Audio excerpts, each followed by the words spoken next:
Terima kasih Mirsa, Anda masih bersama kami di Seputar Bali.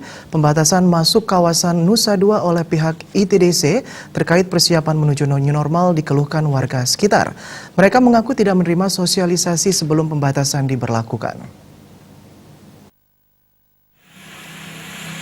Adanya keluhan warga ini dilontarkan salah seorang tokoh masyarakat Nusa Dua, Made Sudarsa. Menurut tokoh yang akrab disapa Dator ini, warga mengeluh karena pihak ITDC seakan lebih mengarahkan mereka untuk tidak memasuki kawasan Nusa Dua, baik itu untuk sekedar berolahraga dan aktivitas lainnya. Mantan pentolan Forum Nusa Dua ini juga memaparkan, dalam penerapan new normal dalam kawasan Nusa Dua, ITDC semestinya tidak serta-merta melarang aktivitas masyarakat dalam kawasan, baik itu kegiatan berolahraga, mancing, berenang, ataupun melukat di pantai. Karena new normal itu bukan berarti mengeksklusifkan kawasan, tetapi semestinya yang dilakukan harusnya peningkatan pengawasan terhadap protokoler kesehatan agar tetap dijalankan. Dicontohkannya dengan memastikan semua yang masuk ke kawasan menggunakan masker dan tidak berkerumun atau jaga jarak.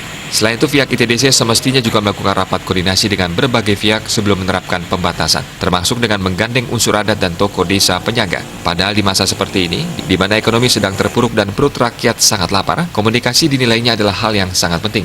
Pembatasan masuk yang diberlakukan saat ini lanjutnya justru kurang seiring dengan pencegahan COVID-19 yang digalakkan pemerintah. Sebab menjaga imun tubuh berdasarkan sejumlah sumber menjadi salah satu upaya pencegahan penularan corona. Wartawan Denpos melaporkan.